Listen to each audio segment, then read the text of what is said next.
Hello, everybody. We will begin this webinar, so please make sure that that everyone is on mute. So thank you for joining us today for this third webinar of the ACE webinar series entitled Planting the Seed, Empowering the Next Generation of Co-op Rural Development Professionals. We are very glad to have you here today with us for this exciting project. As you probably know, ACE is an international nonprofit organization that has for mission to strengthen cooperatives and the cooperative movement by promoting innovative educational responses to social and economic changes. So ACE is very proud to present this webinar series sponsored by CHF Foundation. Today's webinar is entitled Co-op Mastery, and it's presented by Ivory, Harlow, and Anna Scott. So Ivory Harlow is a program specialist for the Ohio State University College of Food, Agricultural, and Environmental Sciences Center for Cooperative. She supports cooperative development through education about the co-op model, business planning, and strategy. She's a member of the OSU Direct Marketing Team and the OSU Fruit and Vegetable Safety Team. As for Anna, she serves as a program manager for the Ohio State College of Food, Agricultural, and Environmental Sciences, sorry about that, Center for Cooperative, where she provides education and technical assistance to cooperative businesses in Ohio and West Virginia. So thank you very much, Ivory and Anna, to be here today. So if any of you have any questions, please feel free to use the chat box. And so Anna, Ivory, the floor is yours. Fantastic. Thank you so much for having us. If you can't hear me, please let me know in the chat box and we'll go ahead and get started. So Ivory and I are really excited to join you today to share a tool that we've been developing in our center for really the last 1.5 to 2 years. And that tool is called Co-op Mastery, Beyond Cooperatives 101, and it's an online educational resource for cooperatives. And you can see here the Center for Cooperatives mission. Our mission is really to extend knowledge and technical assistance to emerging and existing cooperatives in Ohio and beyond through the integration of teaching, research, and extension. And those are the 3 mission areas of our college. And we do work to support all 3 of those mission areas around the cooperative model. So you may have actually heard of our center before. It was previously known as the Ohio Cooperative Development Center. And we've been at the university in some iteration as that center or the Center for Cooperatives since 2001. And our staff members work regionally, but we're located at the OSU South Centers, which is in rural Southeast Ohio, and it's a research and extension center of the university. The center collaborates with teaching efforts around cooperatives at the university. We have an undergraduate agricultural economics class within department on campus of the university, and it's all about agricultural cooperatives. And we work with that course and with the instructors of that course, and we also host seminars that are geared towards undergraduate and graduate level students at the university. We also collaborate with research efforts within the university and with partners in other locations. And so an example of that, the center recently published a report by a postdoctoral researcher in our Department of Agriculture, Environmental, and Development Economics. That report's called Trends of U.S. Agricultural Cooperatives from 1913 to 2016. And it examines the number and types of cooperatives. It examines membership sizes of co-ops. It looks at consolidation and restructuring trends, as well as financial trends. And you can find that report if you're interested on our website, which will be shared at the end of this presentation. But a major focus of our center and the work that Ivory and I do is development work to support new and emerging cooperatives, as I suspect many of you do as well. And our work focuses on Ohio and West Virginia, and particularly on Appalachian communities within that region. And as a part of the work, We provide education on the cooperative model to the public. We also help groups or individuals to explore the cooperative model through education. We do business planning, market planning, we do feasibility analyses, and we also assist with cooperative formation counseling for groups that think they want to start a cooperative. We also, as we'll talk about throughout the presentation, do customized trainings or customized technical assistance to those emerging cooperatives. And I start out introducing this tool that we hope many of you will find useful by talking about really why it's important to educate co-op stakeholders. Hi, this is Ivory. You'll be hearing us two different voices throughout this presentation, so hopefully by the end you'll be able to know which one of us is talking, but I'll try and introduce us as we go through the tool. Co-op Mastery online training really grew out of our own need here at the center to educate stakeholders across Ohio and West Virginia, stakeholders being students, members of cooperatives, directors, developers, management and employees of cooperatives. So I think it would be good to just touch on why it's important to know and understand the cooperative model. First, member owners that understand their role and responsibilities within the cooperative business are better able to make positive contributions to the co-op. For example, a member of an electric co-op that understands that they're actually a partial owner of that company is more likely to participate in the governance, exercising their right to vote, for example, because they have a stake in the success of the cooperative. We work with Ohio electric cooperatives, and one thing we hear from members is, oh, I love the service my electric co-op provides me, but when you ask them how they like being an owner of their cooperative, they don't even know that they have a stake in the ownership. So once they understand that they have a stake and can participate in the governance of the co-op, it can really help drive the co-op success. Understanding the cooperative model also boosts member engagement. So co-op members are part of the team that are working together for the shared vision and mission of that cooperative. Democratic control is one of the 7 cooperative principles that's defined by the International Cooperative Alliance. So co-op members understand that they don't lose power by participating in the cooperative. They actually gain power by exercising their voting rights, maybe achieving economies of scale. Working with other members to gain bargaining power is something we see often in agricultural cooperatives. Co-ops are often referred to as self-help organizations because they empower stakeholders to help themselves. Cooperative education also promotes participation in the cooperative. So it's difficult if you don't understand how a co-op works, how you would participate most effectively within the co-op. Education develops leaders within the cooperative. So directors, managers, and employees have a special need to know how a co-op works so they can drive the co-op towards future goals. In cooperative businesses, the growth and the prosperity of the co-op in general, when stakeholders are educated, they can cultivate cooperative business growth and prosperity. They're also likely to act with integrity, keeping members at heart, and focus on the long term, always keeping the mission in mind.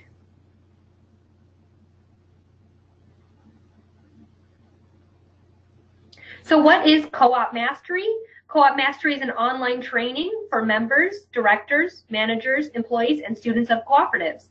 The CFAES, which stands for College of Food, Agricultural, and Environmental Sciences Center for Cooperatives' goal for the training was to educate stakeholders on the co-op model for all of the reasons I just mentioned on the last slide. Co-op Mastery, which you can access through this link or by typing go.osu.edu/co-op-mastery into your browser.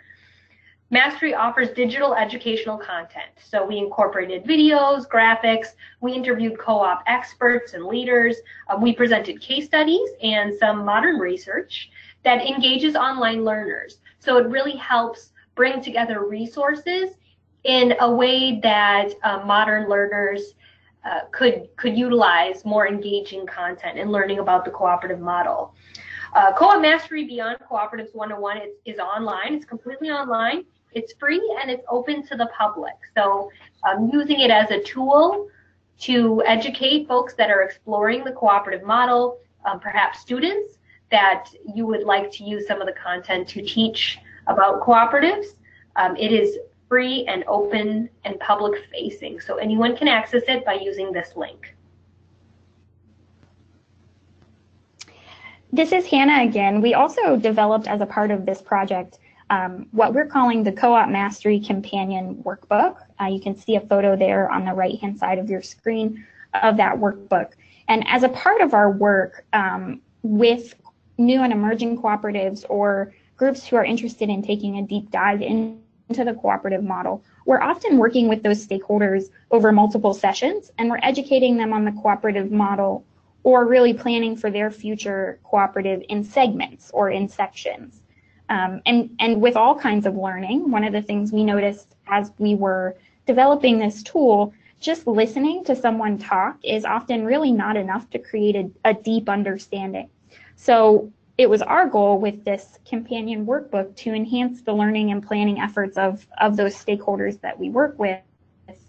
And we realized that a way to do that was activities that could help develop some of those lessons in the online curriculum. And so our staff worked to pull together the Co-op Mastery Workbook. It's a 48-page workbook that complements the online curriculum. It follows the same topics and same modules as the online curriculum. And it can really be used in a self-paced manner or individually, as well as a part of a group as a guided activity.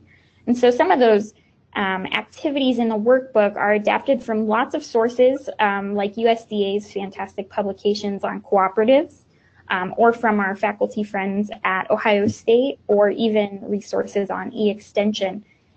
And I just want to highlight that we didn't create all of these activities from scratch, so we want to be sure to give credit and thanks to the folks who did create some of them. The workbook actually has references to all of those activities, as well as to many more resources than are what in there. And that can actually be a really handy tool as well for people who get really interested in the activity that they're working on or in the topic that they're working on and want to take a deeper dive into the material. Our goal with this workbook was really to make it accessible across a wide age range. So we've actually used this workbook with high school students, juniors and seniors in high school, and we've used it with various groups of adults. So it seems to be appropriate for all of those age ranges. The workbook has activities and examples, and as we go through Ivory and I are going to take you on a tour of the modules that are in Co-op Mastery, and as we go through, you can see some of the workbook activities that complement those modules. But just for example, there are activities in areas like what is the cooperative model in general. There are activities in governance, in taxation and finance, and in formation planning. The workbook also has a really helpful glossary, since often it's easy for us to slip into co-op jargon. There's that resource in the back for folks who maybe need a refresher on some of that jargon. So this publication is available for purchase online through Ohio State University's Extension Publications. At this point, it's offered for $8 as a PDF electronically or $12 as a hard copy. So at this point, we're working to get those available, and you can either email us to get those, or if you have trouble locating them on that link that's there in the bottom of your screen, please let us know, because that is something that we're still very early in the planning stages for. So how might you use this workbook? So some of the ways that we've used the workbook, we have had groups take the workbooks and work at their own pace. So some folks prefer to work on their own, and they do so much better when they can direct their learning. And the workbook is great for that. We've also used bits and pieces of the workbook with groups as they're relevant. So this workbook, as I mentioned, is 48 pages and it has lots of activities. Not every group that we work with needs to work through every single one of those activities. So sometimes we might ask a group to look at a single activity And sometimes we ask them to skip around throughout the workbook as it makes the most sense for them. And even still with other groups, we actually systematically worked through the entire workbook over a series of weeks for groups that are more interested in a systematic and deeper dive. So as you can see on the left side of your screen there as well, our center provides these trainings in a way that's customized to each group, and we can offer them in person or online via video conference. And if you're interested in learning more about those trainings, please feel free to send us an email at the email there at the bottom of your screen, osukooperatives@osu.edu.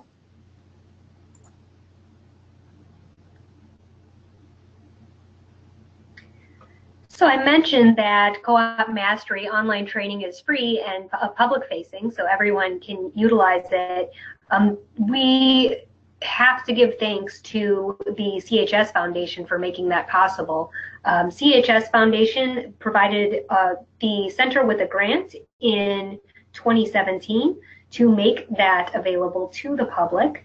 CHS provides over 300 grants to cooperative projects. Additionally, the co-ops provided 6,000 scholarships to students of cooperatives and educated 10,500 next generation agricultural leaders. So a big thanks to them for providing these kinds of tools and opportunities for students of cooperatives. The CHS stewardship has awarded over $5.5 million to projects that improve rural communities. It's something we're all very passionate about. Yeah, and we're excited to be presenting this webinar actually through an opportunity that was also partially funded through the CHS Foundation. So lots of great support there. So we're going to take you really on a tour of Co-op Mastery to think about how you might use Co-op Mastery in the work that you're doing, or how to share Co-op Mastery with cooperative stakeholders. And so Co-op Mastery has 8 different standalone modules. They each have various topics within there. So users can actually explore the entire site if they're interested in going through the curriculum systematically, or they can find an answer to a specific question or information on a specific topic as they really need it. So if they have a question that comes up that's very specific to governance, for instance, or financial planning, they can go into Co-op Mastery and find the section that's relevant to them right away.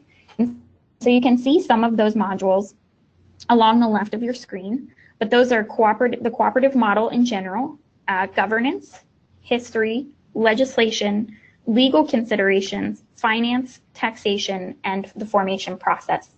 And these modules are really based on and organized around our experience with groups who are thinking about starting a cooperative or who are interested in exploring the cooperative model further.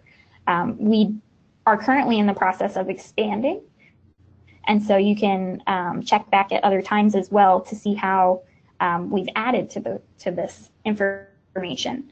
One of the other fantastic resources is, you can't see it on your screen here, but we'll show it later. There's actually an online library that features useful third-party learning materials. So some of our favorite materials about the cooperative model, books, PDFs, videos, webinars from organizational partners and friends of our center.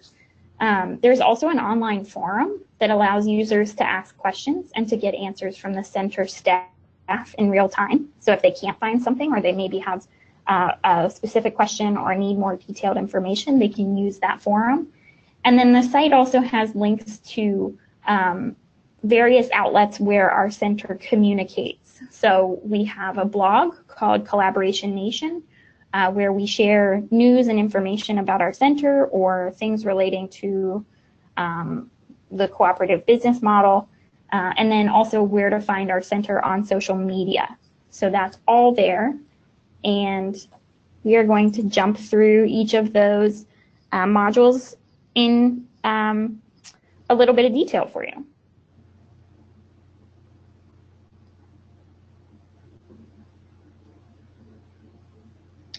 So we're going to kick off a tour of the modules here. The first module is the co-op model.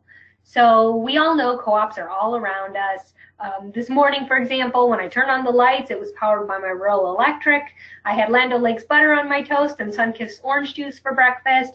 So I'm probably not the only co-op fan in the room that has a bunch of co-op products at their house. But both of those are farmer-owned cooperatives that we might not think of as cooperative businesses every day, but we enjoy those products and pass by farm credits and other financial institutions on our way to work, or stop at Ace Hardware on our way home. So these are co-ops that are all around us. Bringing those real life examples to light is something that can be really helpful in co-op education. So the co-op model module invites learners to take a walk through a cooperative community to discover co-ops in their own experience, in their own hometowns, and how those co-ops impact our daily lives. In this module, you'll learn basic co-op functions and benefits. You'll actually live the 7 cooperative principles. So there's a fun activity about the cooperative principles and how they are applicable. And also we explore workaround co-ops and new gen co-ops. So unique structured co-ops, and give some examples and case studies and videos of co-ops that are working those ways and how those structures are unique. Workbook activities that correspond with this module are the principles of cooperation. We also have a history and legislation crossword in the cooperative model module.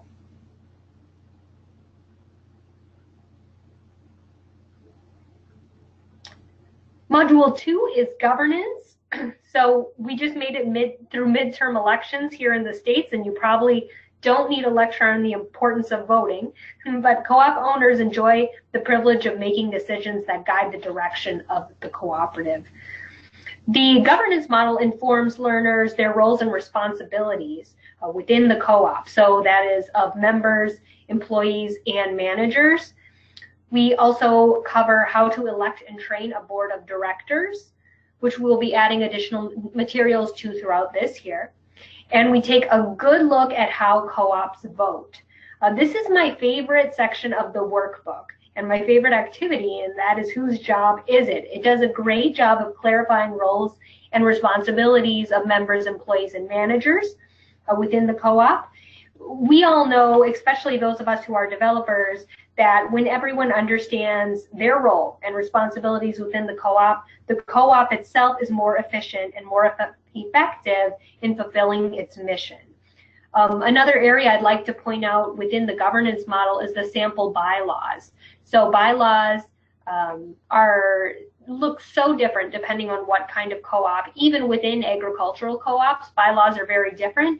We have a sample bylaw activity within the workbook and a narrated presentation all about bylaws within the co-op module 2, governance. So those are some things to look at or to share with students or as developers with co-ops that you're working with to help them create and draft their bylaws for the co-op.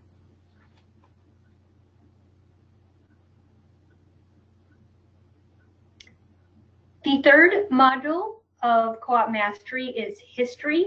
I had the pleasure of sitting down with Devin Furman, the Vice President Sponsor of Relations at Nationwide, which is a large insurance mutual here, headquartered in Ohio, but nationwide, literally across the United States.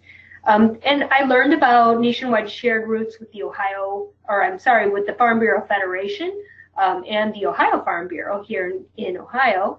And in this history module, we discuss how the Farm Bureau and Nationwide grew out of a farmer's desire to access beneficial services.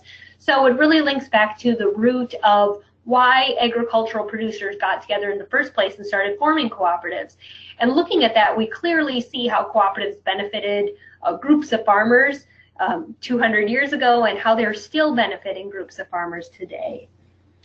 Additionally, learners can visit this module to discover Rochdale and those principles, Mondragon, and the Grange, the National Grange movement that all had roots in the cooperative movement. And they'll gain an understanding generally of the cooperative past and how it's going to shape the cooperative future is really the goal of the history module.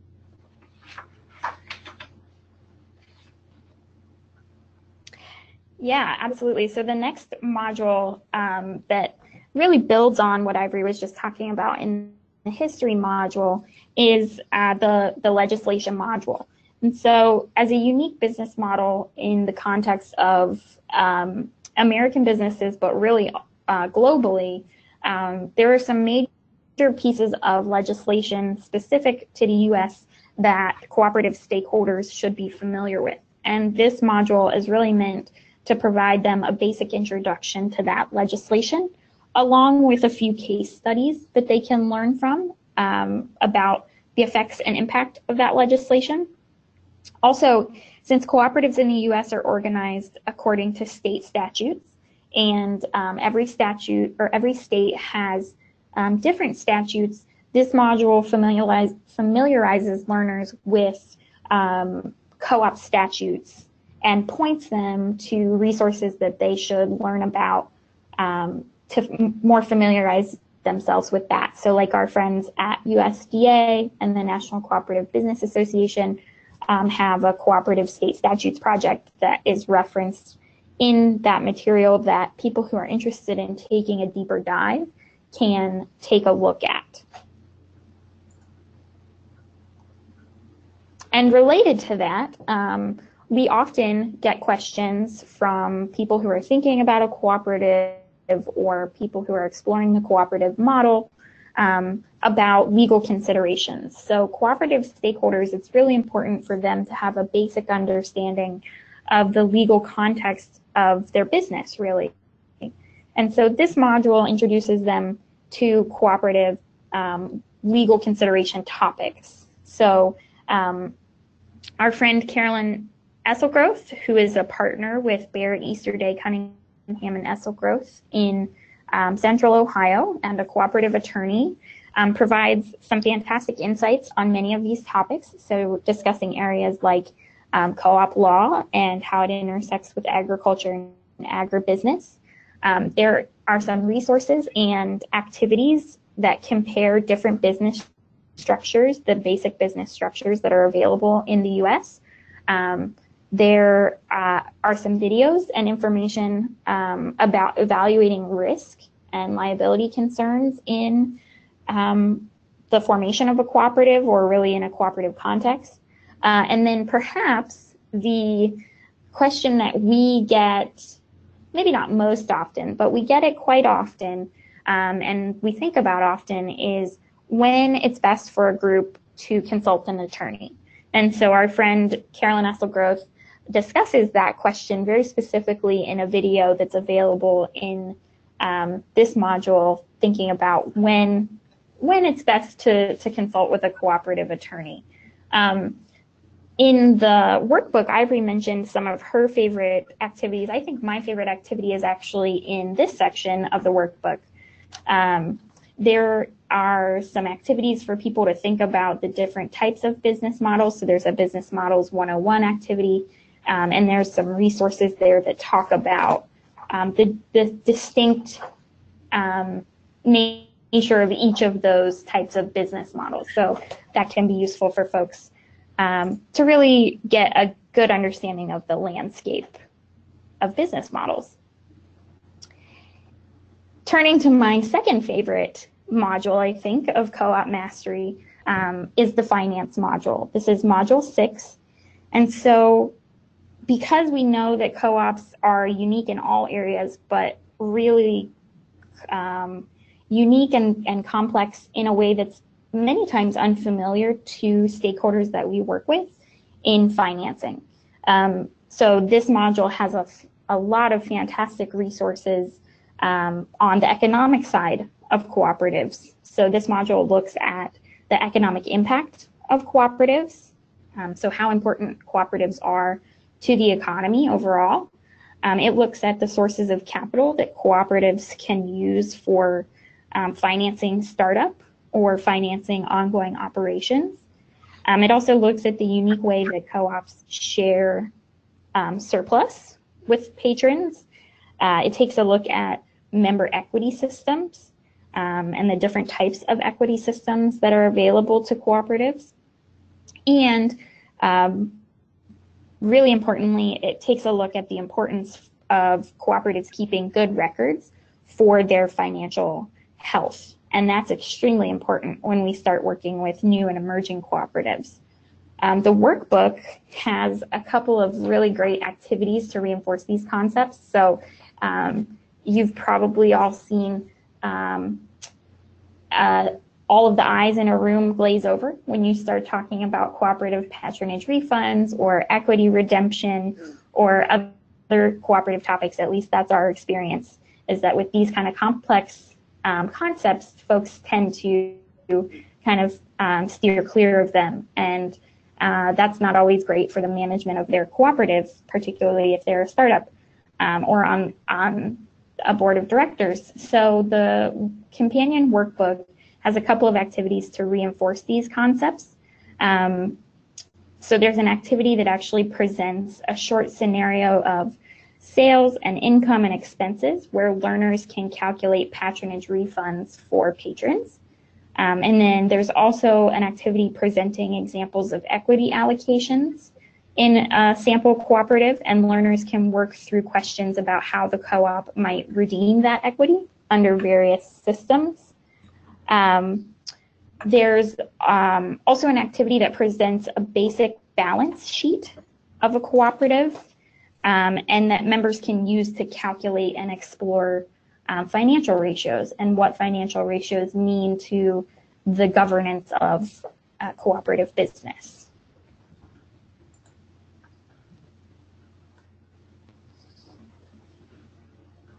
So Hannah mentioned eyes glazing over when we talk about finance, but another area that we see a lot of folks don't have a good grip on or a great understanding is taxation of cooperatives. Farmer members specifically come to us with questions about how pass-through taxation of the co-op is going to affect them as individuals and their individual farms or their individual operations. So we tackled this tough question and others similar with with Ohio State University Professor Emeritus and co-op expert Dr. David Hahn, who has been working in the cooperative world and specifically on issues of taxation for several years. He really dissects Chapter T and Section 521 exemptions for ag co-ops, which is a huge benefit to agricultural co-ops here in the United States. Folks were also on the edge of their seats in 2017 to learn how the federal government was going to respond in changes to 199A, which is an important piece of co-op legislation. So within the taxation modules, we highlight that legislation, the who, what, and where behind it, and the current status in this module. In the workbook, there are activities on co-ops and taxes to help folks that are forming co-ops understand how their individual taxes are going to respond to becoming members of an agricultural producer co-op that folks have found very helpful in working with tax professionals. Yeah, so Ivory made a fantastic point there at the end of this slide. The resources here on taxation and financial planning and legal considerations are certainly meant to complement groups work with professionals in those areas, and they certainly do not replace working with professionals in those areas. And so none of the information in here should be considered as advice in those areas, but just great educational background. So what does it look like when a group thinks they might want to start a cooperative? So Module 8 in Co-op Mastery is all about that process. So many of the stakeholders who come to our center come because they think a cooperative might help solve a problem that they're facing, or they all are facing a very similar need and they think that working together might help them address that similar need. But they're really not sure where to start to understand if that's true and to really explore a business that might actually help with that. So this module is all about providing an overview of that process, and learners can hear from farmers who started a beef marketing cooperative in Ohio a couple of years ago. They talk about why they started the cooperative and what that process looked like for them. There are links to some fantastic resources and templates So for instance, if you're interested in starting a worker cooperative, there are some fantastic resources available from the Democracy at Work Institute or the U.S. Federation of Worker Cooperatives that are linked in these resources. There's also some presentations from our staff, recorded presentations that folks can listen to on their own at their leisure. And there are videos on cooperative finance. So thinking about the startup finance and capital for a cooperative, understanding how to read a balance sheet for a cooperative, what financial resources might be available for new and emerging cooperatives. Those are from our friend Gary Wiedenborner, who's a senior relationship manager with CoBank. In the workbook, learners can use some really simple, easy to use worksheets to think about starting or drafting some of the documents that we often work on very early with groups who are thinking about starting a cooperative, which is a business plan and a startup budget. And then also there are some worksheets that are for projecting income and expenses for the first year. This is a portion of our work that we realize often groups can find intimidating. So not everyone loves to write business plans or review business plans like Ivory and I do. So this section of the workbook is really meant to make that process as easy as possible. So one of the things we're really proud of in the workbook is that the business planning section is 4 pages that are fill in the box, and that information that that stakeholders fill in the box with is really a fantastic start to a business plan. So all of the activities in the workbook are like that. There's, like I said, the business plan. There is a startup budget that's actually just 1 page to think about how to finance the beginning of a cooperative. There's also projecting income and expenses. That's only 1 page, very simple. And then, of course, there's a page about the assumptions behind income and expenses. And there are also some really useful templates of membership application and asking folks questions about who can become a member of their cooperative and how, and what that might look like as they develop. And there is, as Ivory mentioned, one of her favorite resources on Co-op Mastery is about bylaws. There's also a pretty easy to use 2-page template that are fill in the box again for folks to think about how a cooperative that they're working to formalize would operate. So some questions that they can answer, for instance, about the purpose of the cooperative or the process for becoming a member of the cooperative. And those fill in the blanks can be a fantastic start to outlining the governance of a cooperative and to start laying the groundwork for really how the cooperative will be organized and governed. So the goal with this formation process module and the companion workbook is to kind of take the intimidation out of the business planning process for a cooperative. The workbook has been a great tool and is a great tool for developers that are working with those folks to start putting pen to paper, start really detailing out what the cooperative business will look like. There are groups we've worked with from 4 to 10 individuals that are working on developing a cooperative, and we'll take pages from the workbook and send home homework and then reconvene with the ideas and start building the business plan or start building the financial model with the work that they've done individually. That's worked very well with the workbook. Also, you know, the workbook has 1-sentence questions about financial projections or key drivers that are going to impact revenue and expenses within the cooperative. So it really helps clarify the questions that are kind of floating around in folks' head when they start building out their balance sheets and what the cash flows will look like. So ways to use Co-op Mastery. We've led you through all the modules here. Formation process is the last module in Co-op Mastery. And as you've kind of looked, maybe you have some ideas on how you might use this tool with groups that you work with, or as an existing co-op, how you might use this tool with your members. Co-op Mastery is a great way to explore the co-op model as a business entity. So if you're working with a group of individuals that's sitting on the fence, you know, what's going to work best for us? Is it a nonprofit? Is it a cooperative? Is it a limited liability company or a partnership?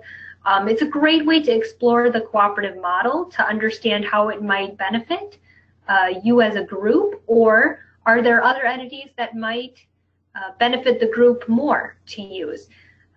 It will really clarify our questions around business entity. Co-op Mastery is a great governance refresher. So when you hit those points where you're have a large group of new members and they need governance 101, or perhaps looking at how you might vote more effectively or make decisions more effectively as a group, the governance sections of Co-op Mastery are a great refresher and work wonderful in partnership with the workbook module and activities. Co-op Mastery can be used for education topics at member meetings, so maybe choosing a workbook item at every meeting and viewing the Mastery module at a meeting is a great way to continually provide education at membership meetings. Mastery is great for new co-op employee orientation. So it's a wonderful tool if you are perhaps working in a food co-op and you have new employees coming in and are wanting them to have a thorough understanding of the co-op model. It can be used in that way. It's a great complement for students' coursework. Hannah mentioned that we facilitate a class at Ohio State University on agricultural cooperatives. We use activities from the workbook and from Co-op Mastery online to really fortify the students' understanding of the cooperative model. It's a great tool for new board members or trustee education. So when you're welcoming new members to the board and they need a great understanding of co-op finances so they can make those financial decisions, Mastery is a great tool to do that. It's a wonderful way to welcome new co-op members. So to really educate them on how they can participate in the co-op and why that's important, or perhaps how they can become more involved in the co-op. To review and or amend bylaws. So bylaws are tricky for a lot of folks that are forming co-ops, or when they realize there's a way maybe the co-op can be more effective in achieving its mission and an amendment is needed. How do you do that? How do we look at the bylaws and make sure that they're still helping meet cooperative goals? Understanding patronage allocations. So when those patronage checks come and members are not clear why the patronage is what it is, what retained earnings are, how that's affecting them, understanding what those allocations are and how the co-op has made those decisions can be better understood by educating on financial module in Co-op Mastery. And also, if there are certain areas in Co-op Mastery that you would like educational trainings on, we can provide those educational trainings customized for your needs. Our email address, osucooperatives@osu.edu, is there. You can reach us there anytime or contact either of us individually. You'll see our contact information on the next slide. Yeah, and in addition to our contact information, we hope that you will cooperate with us through our social media. We have Twitter, Facebook, and as I mentioned previously, a blog. You can visit our website as well at go.osu.edu/cooperatives.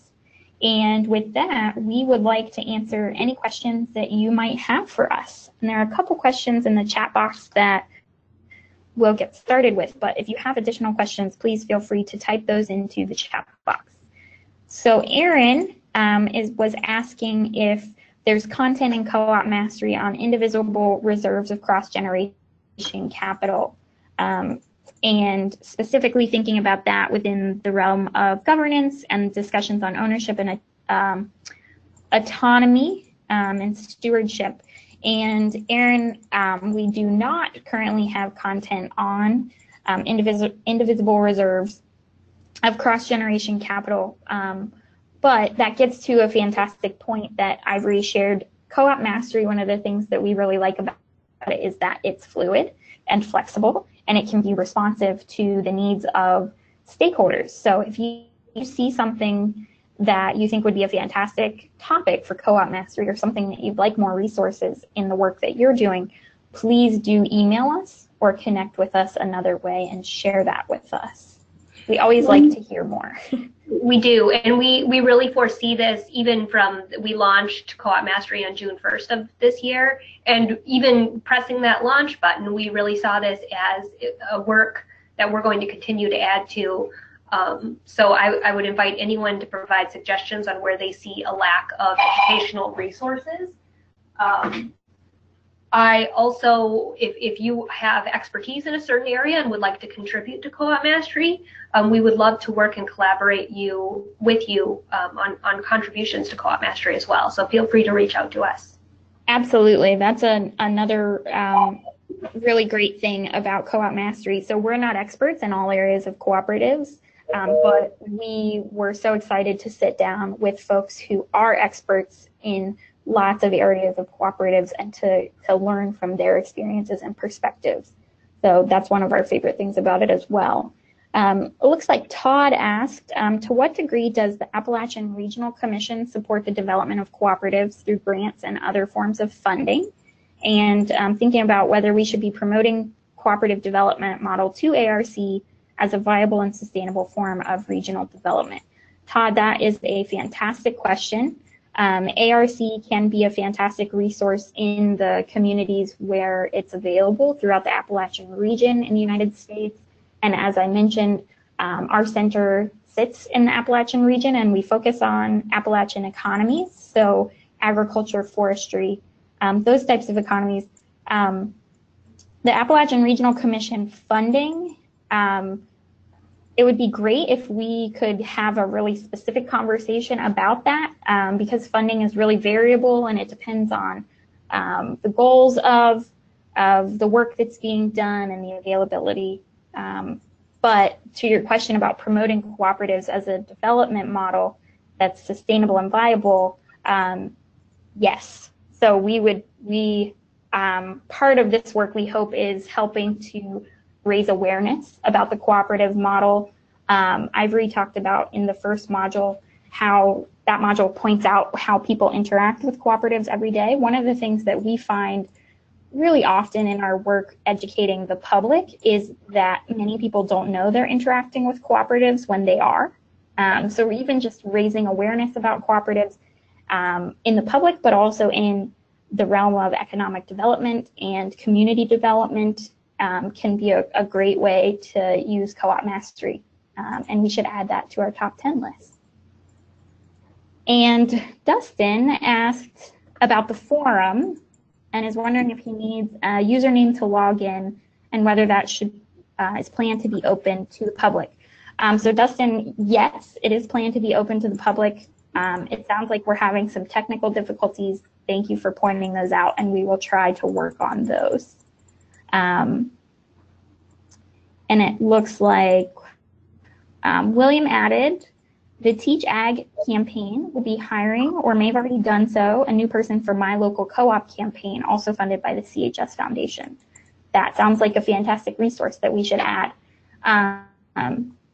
The library in Co-op Mastery is one of my favorite aspects of the resource because there are so many things like what was just mentioned, My Local Co-op campaign. There are so many things like that, but it's often piecemeal or hard to find, or people aren't aware of them, and you have to kind of surf the internet in a lot of different places to find it. And so our goal with the library on Co-op Mastery is to bring a lot of those resources into one place. So there are many, many links to books or PDFs or videos or websites. But if you think of more that aren't on there, or your organization isn't listed, please certainly send us an email, and we would like to keep adding to that. Ivory, have I missed anything in answering those questions?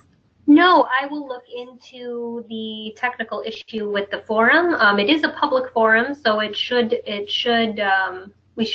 be able to resolve those issues shortly. Absolutely. So any last minute questions in the chat box, or as we said, please feel free to get in touch with us. Our emails and website and ways to cooperate with us online are right there on your screen. Otherwise, thank you so much for joining us today, and we look forward to cooperating with you in the future. Thank you so much, Ivory and Anna, for this presentation. This was very helpful. So I'm thinking of taking Co-op Mastery myself in the next few days. Is there anyone with another question? No, I don't see anything. So thank you again for joining us today. You can visit ACE website or ed.coop if you want to have more online resources. This presentation will be added to this website in a couple of days, so feel free to go online and download it. So that's all the time that we have today. So thank you again for joining us. And our next webinar will be on November, just give me a second, November 29, if I'm not mistaken. So you can register online on Eventbrite to attend the fourth webinars of the series. So thank you again.